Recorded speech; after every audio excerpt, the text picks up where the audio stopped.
जी आ गए, जल्दी से पायल निकाल दे हम। पापा जी आई।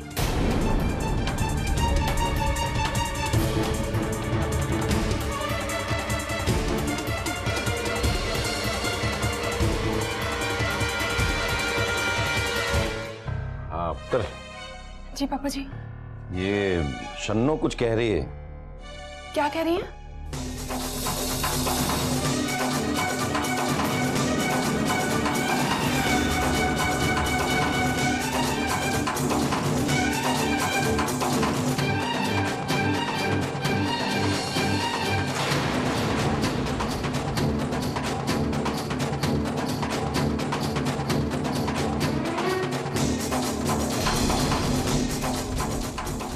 अमृता, इसको बिंदी किसने लगाई?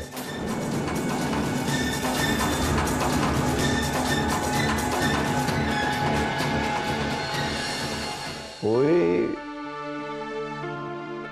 ये बिल्कुल कुड़ियों जैसा लग रहा है, सोना सोना।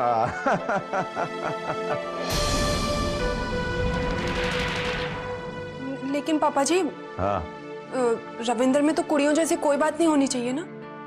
नहीं होनी चाहिए। फिर इसको बिंदी क्यों लगाई? गलती से लग गई है, मैं हटा देती हूँ। रहने दे, रहने दे, रहने दे। देख कितना सोना लग रहा है।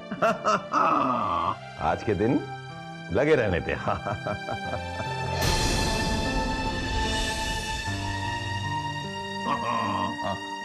क्या हो गया? एक दिन अगर लगी रहेगी तो उसमें क्या बिगड़ जाएगा? चलो मैं इसको बाहर ले चलता हूं। और देखो ये चौधरी रविंदर सिंह। और एक सेकंड, वो ऐसे घुमा लेते इसको। मैं सबको दिखाता हूँ कि कैसा लग रहा है। चल भाई, चल भाई।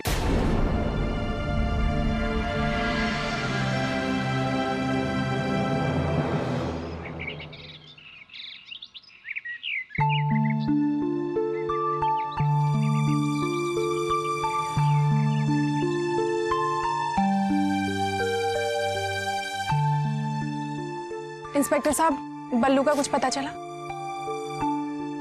इसी सिलसिले में आपसे बात करने आया हूं। हमने उसे पिंड के हर एक कोने में ढूंढा, एक एक आदमी से पूछताछ की। बल्लू कल शाम से ही गायब है।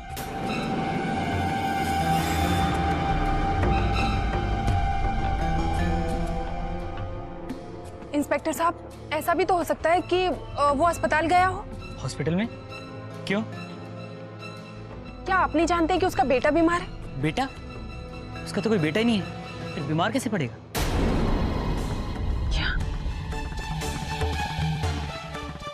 क्या हुआ?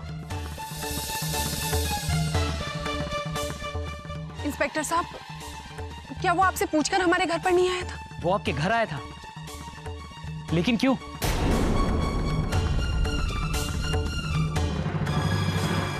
इंस्पेक्टर साहब, उसने मुझे बोला कि उसका बच्चा बीमार है और उसने उसके इलाज के लिए मुझसे 25,000 रुपए भी मांगे थे। 25,000? परजाई जी, आपने उसको 25,000 रुपए दिए? हाँ। परजाई जी, आप कम से कम मेरे से पूछ तो लेती, और मेरे से नहीं तो कम से कम इंस्पेक्टर साहब को फोन करके पूछ लेती। मुझे आपसे ये उम्मीद नहीं थी कि आप इतनी बड़ी गलती करेंगे। शायद हो सकता है वो यही पैसे लेकर फरार हुआ हो, या ये भी हो सकता है कि वो छोटे चौधरी जी के हाथों बिक गया हो।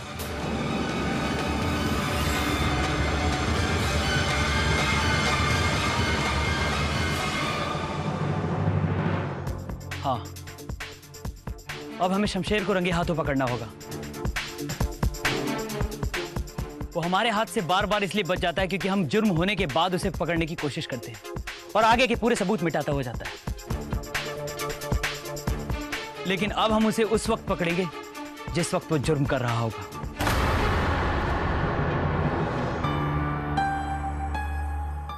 अकाउंटेंट साहब, कितने का बिल दे रहे हैं आपको मालूम है? जी ये कोई 90 का, कभी 100 का।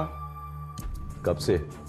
जी ये पिछले 1 महीने से। जो रास्ता 70-75 लीटर में पूरा हो जाता था वो अब 100 लीटर में कट रहा है।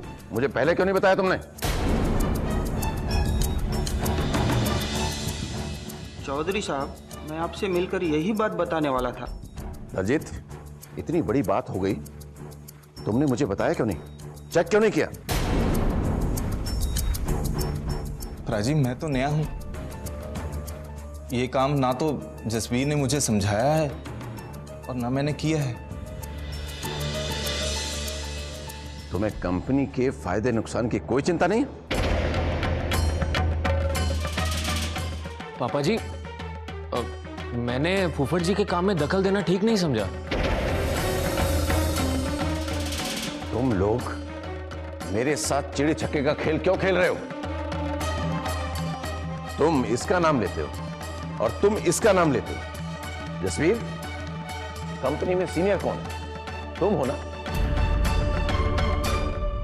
उसके फायदे नुकसान के जिम्मेदार तुम हो। तुम्हें देखना चाहिए, चाहे उस डिपार्टमेंट का इंचार्ज कोई भी हो।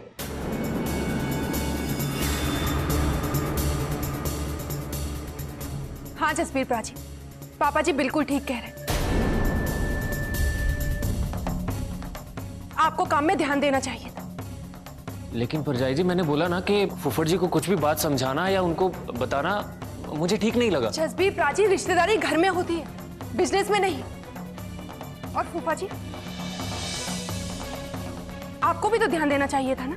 पापा जी ने जो काम आपको दिया था वो आपको करना चाहिए था।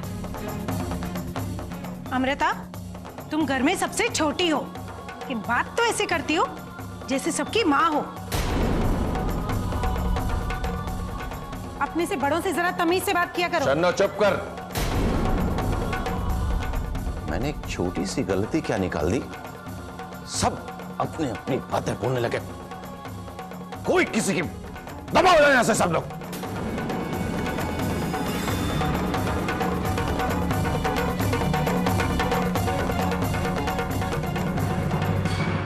क्या जमाना आ गया है।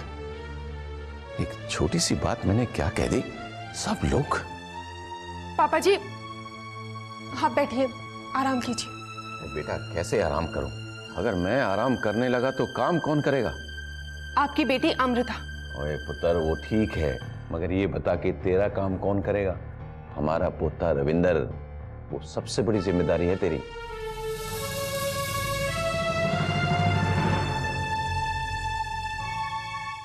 पापा जी, आप बिल्कुल चिंता मत कीजिए, रविंदर का पालन पोषण बहुत अच्छे से होगा। मैं भी तो हूँ,